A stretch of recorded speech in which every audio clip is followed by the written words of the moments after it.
Vamos a continuar con nuestro estudio en el libro de Hebreos y hoy nos corresponde estudiar el capítulo número 4. Espero que podamos, en los minutos que tenemos, recorrer rápidamente este capítulo 4, que es una continuación del argumento que el escritor de Hebreos viene presentando desde el capítulo 1. Recuerdan que él comienza en el capítulo 1 diciendo que Dios ha hablado muchas veces, de muchas maneras, en otro tiempo a los padres por los profetas, pero en estos postreros días nos ha hablado por el Hijo. Este Hijo es el heredero de todo y a la vez es aquel por el cual Dios hizo el universo. Este Hijo es el resplandor de la gloria del Padre, la imagen misma de su sustancia, dice el escritor. Sustenta todas las cosas con la palabra de su poder y efectuó la purificación de nuestros pecados con su sangre. Ahora, el escritor de Hebreos, a medida que avanza en su argumento, va presentando evidencias de qué es lo que significa y quién es este Salvador que efectuó la purificación de nuestros pecados por medio de sí mismo. ¿Quién es este Salvador? ¿Y qué es lo que significa la obra que él hizo? Entonces, el escritor comienza a comparar a este Salvador con los ángeles y muestra por el Antiguo Testamento que él es mayor que los ángeles, que él es digno de adoración, los ángeles nunca lo fueron, y que los ángeles solamente son servidores de aquellos que van a ser herederos de la salvación. Pero él es el Salvador. Los ángeles son servidores de los que van a ser herederos de la salvación. Él es el Salvador. Eso lo demuestra en el capítulo 1. Luego en el capítulo 2 nos dice que es necesario que con más diligencia atendamos las cosas que hemos oído del Antiguo Testamento acerca de este Salvador, ¿no? Y nos muestra también cómo es que él, siendo hecho menor que los ángeles, en otras palabras, fue un hombre, siendo Dios se hizo hombre, poco menor que los ángeles. Sin embargo, Dios lo coronó de gloria y de honra y le hizo mayor que los ángeles. Dice que sujetó debajo de sus pies todas las cosas, pero todavía no vemos que todas las cosas sean sujetas, lo cual parece contradictorio, porque si él tiene todas las cosas bajo sujeción, ¿por qué es que es menor que los ángeles? Y la razón es que él es hombre, y es hombre porque él participó de nuestra humanidad, se hizo semejante a nosotros para ser misericordioso y fiel sumo sacerdote para expiar los pecados del pueblo. Y padeció, por cuanto padeció siendo tentado en todo, él es poderoso para socorrer a los que son tentados. En otras palabras, este es el Salvador, que se hizo hombre, que se humilló y Dios lo exaltó. ¿Para qué? Para que nosotros podamos ser socorridos. Esto es algo similar a lo que hablábamos el domingo, que esta es la gracia de nuestro Señor Jesucristo, dice Pablo, ¿no? Que siendo que se hizo pobre, siendo rico, para que nosotros fuésemos enriquecidos en él. Pues en este caso lo que el escritor de Hebreos está diciendo es que él se hizo menor que los ángeles para poder identificarse con nosotros y ser misericordioso, sumo sacerdote. Eso está en el capítulo 2. Capítulo 3, entonces, verso 1, léanlo conmigo por favor. Dice: por tanto, hermanos santos, participantes del llamamiento celestial, considerad al apóstol y sumo sacerdote de nuestra profesión. Él es el apóstol, el enviado de Dios, el sumo sacerdote de nuestra profesión. La palabra profesión significa lo que nosotros profesamos, lo que nosotros creemos. O sea, si creemos en él, tenemos que considerarlo, tenemos que buscar conocerlo. Porque él es mayor que los ángeles. Porque aunque fue hecho menor que los ángeles, es mayor que los ángeles para compadecerse de nosotros. Y luego el escritor lo compara con Moisés y nos dice cómo Moisés fue fiel en el Antiguo Testamento para edificar el tabernáculo, pero que el verdadero tabernáculo es Cristo Jesús. Y que Moisés era siervo, pero Jesús es hijo. Y entonces en el verso 7, del verso 7, capítulo 3, verso 7 en adelante, el escritor nos recuerda cómo los antiguos testamentarios, especialmente los que salieron de Egipto hacia la tierra prometida, fracasaron porque no creyeron en Dios y quedaron postrados en el desierto. Y Dios dijo lo siguiente. Dios dijo lo siguiente en el verso número 11, capítulo 3, verso 11. Juré en mi ira, no entrarán en mi reposo. Y no entraron en el reposo, se quedaron tirados en el desierto. Capítulo 4, verso 1. Temamos pues, no sea que aún permaneciendo la promesa de entrar en su reposo, algunos de nosotros parezcan no haberlo alcanzado. Ahora, lo que está haciendo aquí, hermano, el escritor, es conectándonos a nosotros, conectando nuestras vidas con la vida de nuestros antepasados. Y él lo que hace en el capítulo 4 es recordarnos que aún queda la promesa de entrar en su reposo. La misma promesa que tenían los antiguos testamentarios, que tenían los que salieron de Egipto y que fracasaron porque no creyeron. Pero esa promesa todavía está vigente. Así que en el verso 1 del capítulo 4 dice: temamos pues, no sea que permaneciendo aún la promesa de entrar en su reposo, alguno de vosotros parezca no haberlo alcanzado. La promesa de entrar en el reposo está vigente de la misma manera que los israelitas tenían la promesa de entrar en Canaán cuando salieron de Egipto, y ellos no alcanzaron, no llegaron a Canaán, se quedaron tirados en el desierto. Y el escritor dice: tengamos temor nosotros, porque esa promesa todavía está vigente, no sea que a alguno de ustedes le pase lo que le pasó a aquella gente. Eso es lo que está diciendo. En el verso número 2 dice: porque también a nosotros se nos ha anunciado la buena nueva. La buena nueva es el mensaje de la promesa. A nosotros se nos ha anunciado la buena nueva como a ellos, pero no les aprovechó oír la palabra por no ir acompañada de fe en los que la oyeron. Ahora, la buena nueva para los israelitas de aquel tiempo, hermano, era que ellos iban a llegar a la tierra de Canaán. Para nosotros, la buena nueva es que nuestro Señor Jesucristo ya entró en la tierra de Canaán. Él ya dijo: consumado es. Y nosotros ahora en Él encontramos el reposo.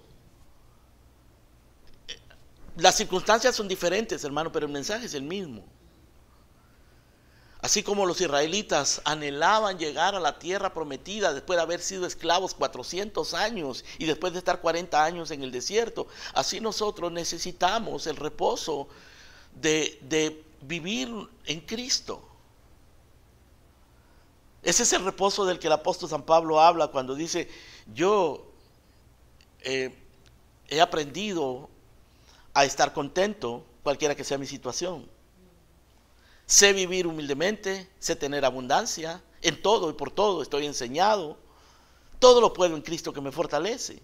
Para mí el vivir es Cristo. Ese es el reposo de Pablo. El reposo de una vida de piedad con contentamiento. Entonces el escritor de Hebreos, y cuando avancemos en el libro de Hebreos vamos a ver, hermano, cómo todo esto es asunto de fe en el Señor Jesucristo. Lean el verso 3, capítulo 3, por favor, verso 14. Dice: porque somos hechos participantes de Cristo, con tal que retengamos firmes hasta el fin nuestra confianza del principio. Note que el punto aquí es ser participantes de Cristo. Cristo, aquel por el cual Dios habla hoy día. Aquel que es mayor que los ángeles, aquel que es mayor que Moisés, aquel que allá alcanzó la promesa, pues nosotros somos participantes de Cristo, con tal de que retengamos nuestra confianza, la confianza que tuvimos desde el principio. Y en el capítulo 4, verso 1 dice, temamos, no sea que permaneciendo aún la promesa de entrar en su reposo. Y hermanos, ese reposo es estar en Cristo, porque Él es el que nos da el reposo. Ahora, el escritor de Hebreos nos lo explica un poquito más ampliamente, haciendo alusión, o sea, mencionando cosas que sucedieron en el Antiguo Testamento y que representaban ese reposo que hoy nosotros alcanzamos en Cristo. Veamos qué es lo que Él nos dice aquí acerca de eso. Verso 3. Pero los que hemos creído entramos en ese reposo. Ese reposo es para los que creen. De la manera que dijo, por tanto juré en mi ira, no entrarán en mi reposo. Los que no creen no entrarán en el reposo, pero los que hemos creído sí entrarán en su reposo. Verso 3, al final dice, aunque las obras suyas estaban acabadas desde la fundación del mundo. Aquí está hablando de Dios que descansó después de la creación. El verso 4 dice, porque en cierto lugar dijo así del séptimo día, y reposó Dios de todas sus obras en el séptimo día. En otras palabras, hermanos, el reposo que Cristo nos ofrece a nosotros es tipificado en la creación, cuando Dios, después de 6 días de estar trabajando, descansó el séptimo día. Y ese séptimo día de reposo prefigura, anticipa el reposo que Dios le ofrece a los suyos. Dios descansó no porque estuviera cansado. Dios descansó no porque Él necesite descansar o estuviese ansioso, nervioso, tenso o estresado. Dios no padece de esas cosas. Dios descansó para prefigurar el reposo eterno que le ofrece a su pueblo. Y aquí lo está mencionando a él. Por eso en el verso 4 dice, pues en cierto lugar dijo del séptimo día y reposó Dios de todas sus obras. Y luego en el verso 5 agrega, y otra vez aquí no entrarán en mi reposo. Otra vez, o sea, la primera vez lo dijo en la creación y otra vez vuelve a hablar del reposo. ¿Cuándo volvió a hablar del reposo? Cuando los israelitas estaban a punto de entrar a la tierra prometida. Pero Dios prometió, Dios dijo, estos no van a entrar en mi reposo. ¿Por qué? Porque no creyeron. No creyeron. Cuando vieron la tierra los espías y regresaron, dijeron, ahí no se puede entrar. Esa tierra que se traga a sus moradores. Esos son gigantes, es imposible. Y todo el pueblo se fue detrás de ellos, solamente Josué y Caleb creyeron. Así que no entraron en el reposo. Y Dios dijo, juro, esta gente no va a entrar en mi reposo. Si no creen, no van a entrar en mi reposo. Hermanos, si no creemos, no vamos a entrar en el reposo. Es la única manera de entrar en el reposo. No es a través de nuestros esfuerzos, porque es un reposo. No es a través de obras, de rituales, de ceremonias. Porque es reposo. Porque el reposo consiste en que Cristo ya lo alcanzó. Por eso Él se hizo hombre. Por eso Él se hizo menor que los ángeles. Por eso es mayor que Moisés, porque Moisés solamente prefiguraba ese reposo. Y Cristo es el consumador del reposo.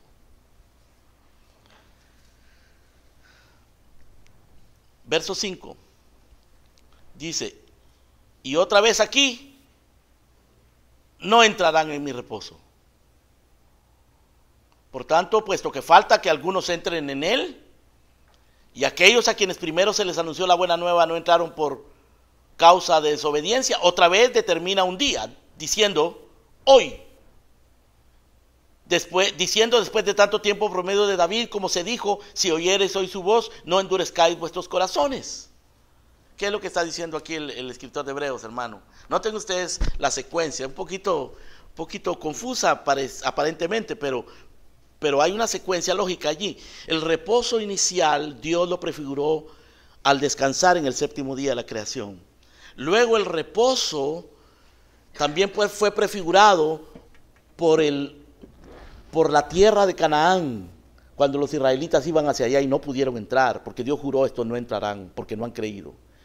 Y luego a través de David Dios dice, si oyereis hoy su voz. Ahora David vivió después de Josué, ¿no es cierto? David vivió muchos años cuando ya estaba él en la tierra prometida. Pero Dios a través del Espíritu Santo dice, si oyereis hoy su voz, no endurezcáis vuestro corazón como en la provocación en el desierto, porque la promesa del reposo todavía estaba vigente en los días de David. O sea, aquella promesa de reposo en el séptimo día de la creación, aquella promesa de reposo cuando estaba Josué a punto de entrarlos a la tierra prometida, todavía seguía vigente en los días de David. Y David dice, si oyereis hoy su voz, no endurezcáis vuestro corazón. Entre tanto que se dice hoy. Y entonces, en el verso 7, por esa razón, se lee, otra vez determina un día, hoy, diciendo, después de mucho tiempo, después de tanto tiempo, por medio de David, después de ¿tanto tiempo de qué? Tanto tiempo después de Josué. Después de tanto tiempo Dios sigue diciendo, hoy el reposo todavía está vigente. Dice por medio de David, si oyereis hoy su voz, no endurezcáis vuestros corazones. Verso 8, porque si Josué les hubiera dado el reposo, no hablaría después de otro día. O sea que aquel reposo que Josué les ofreció, el de la tierra prometida, era un reposo real, porque realmente era una tierra que les estaba dando. Era como decir, oh, ojalá que un día yo no tengo que estar rentando y pueda comprar mi casa propia. Ese es un reposo, ¿no es cierto? Pero eso, el día que Dios te dé una casa propia, el día que tengas un lugar grato, cómodo, donde vivir y encuentres reposo, ese realmente no es el reposo. Es una bendición que Dios te da, pero solamente es una anticipación de un reposo mayor que Dios te ofrece. O quizás alguien que está sin trabajo dice, oh, yo cuando encuentre trabajo voy a descansar. Cuando encuentre un buen trabajo donde me paguen lo que necesito, voy a descansar. Y en cierto modo sí, eso nos trae reposo. Pero todas esas bendiciones que nos traen reposo, hermanos. Una joven soltera, por ejemplo, o un varón soltero que diga, no, cuando yo me case voy a descansar. Porque ya no voy a estar ansioso o ansiosa. De la misma manera, aquellas promesas, la promesa de la tierra prometida, solamente anunciaba un reposo mayor. Y cuando David dijo, todavía el Espíritu Santo sigue diciendo, hoy está vigente la promesa del reposo. ¿Qué reposo esperaba David? Bueno, David esperaba el reposo de sus enemigos. David tenía muchos enemigos, los filisteos y muchos enemigos. Y él tuvo que vivir peleando toda su vida. Y por cierto que David trajo reposo, hermano. Tanto que él le puso a su hijo Salomón. ¿Y ustedes saben lo que quiere decir Salomón? Hijo de paz. Y hubo mucho reposo en los días de Salomón. Pero todo ese reposo prefigura aquel glorioso reposo que se encuentra en aquel por medio del cual Dios habla hoy, Cristo, que es mayor que los ángeles, que es mayor que Moisés, que es mayor que Josué, que es nuestro verdadero reposo, que es nuestro sumo sacerdote, el que se puede compadecer de nosotros. Por esa razón, hermanos queridos, toda bendición que Dios nos da hoy día, todo aquello que nos trae algún reposo, algún descanso, que nos hace sentir un poco más seguros o más confortables, más cómodos en nuestra vida, ya sea un mejor salario, o sea un mejor carro, o sea una familia, o sea amigos, o sea la iglesia, o sea la noche que cuando descansamos después de un día largo de trabajo. Hermanos, todos esos pequeñas bendiciones que nos traen algún tipo de reposo prefiguran aquel maravilloso reposo que estamos esperando. Ese es el reposo que estamos esperando. Por eso debemos de agradecer cada bendición que Dios nos da. Cada cosa que Dios nos da, cada regalo, cada favor que Dios nos hace y que nos favorece y nos bendice y nos tranquiliza temporalmente, porque toda la tranquilidad en esta tierra es temporal. En realidad, hermanos, debe ser un motivo de gratitud y de mirar hacia la tierra eterna, hacia la Canaán eterna, hacia la ciudad que tiene fundamento, hacia el reposo eterno. Por eso dice en el verso 8, si Josué les hubiera dado el reposo, no hablaría de otro día. Verso 9, por tanto, queda un reposo para el pueblo de Dios. Dios comenzó a hablar de este reposo desde la creación y ha seguido hablando de ese reposo a través de toda la historia. Y nos sigue, hermano, dando muestras de su reposo.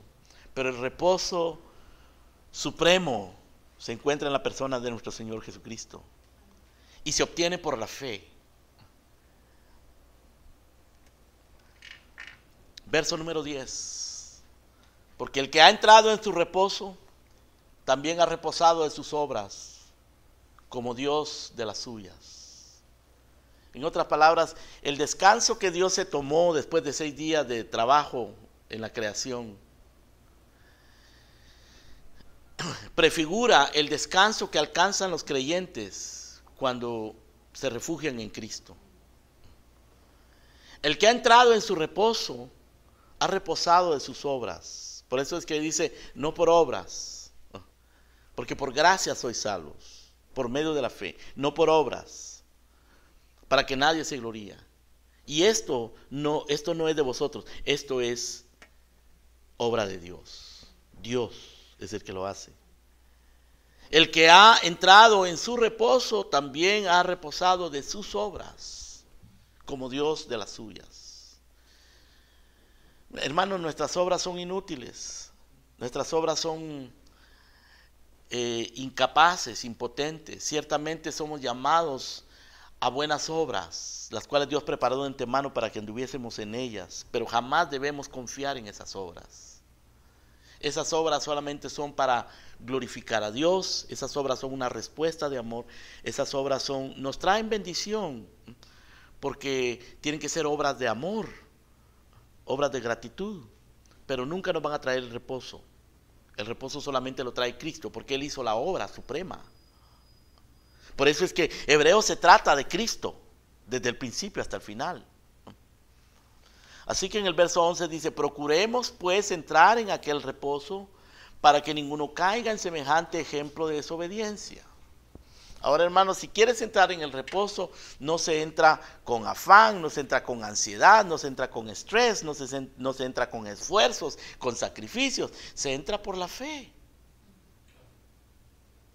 Porque si uno, como Martín Lutero, por ejemplo, quería entrar en el reposo de la justicia, él quería alcanzar la justicia de Dios, quería alcanzar el perdón de Dios. ¿Y cómo lo buscaba? Lacerándose, ayunando, vigilando, orando, haciendo ceremonias, torturándose a sí mismo.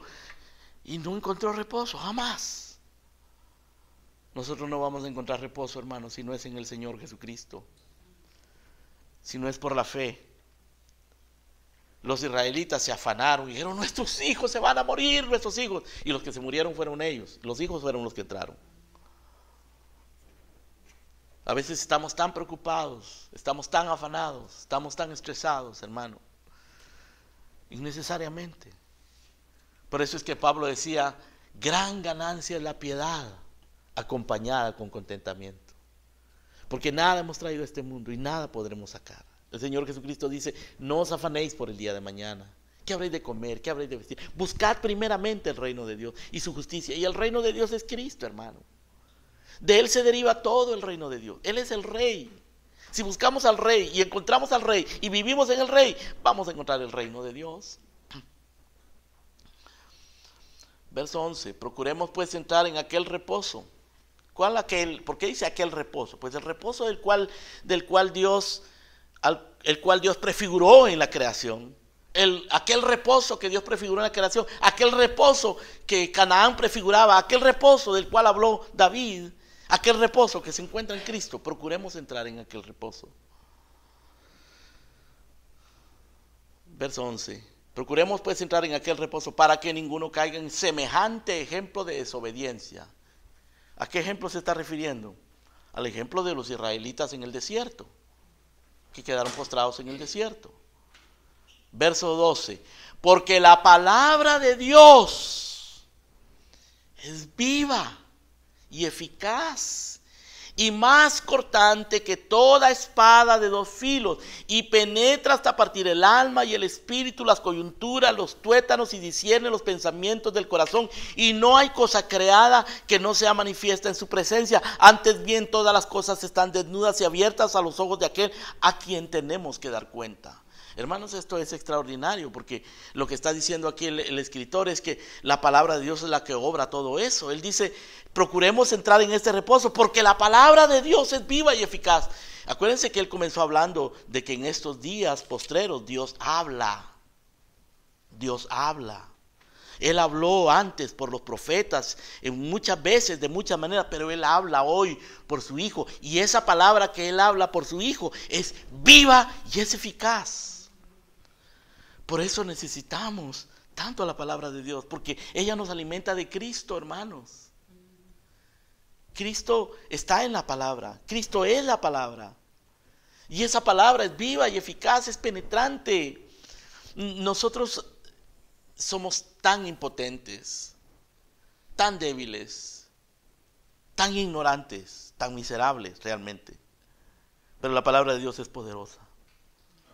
Por eso cuando nos alimentamos de la palabra, cuando la palabra, hermano, nos exponemos a la palabra, esa palabra penetra, penetra. Deja que la palabra penetre, hermano. Deja que la palabra penetre. Exponte a la palabra de Dios. Porque ella, no hay cosa creada, dice, que no sea manifiesta en su presencia.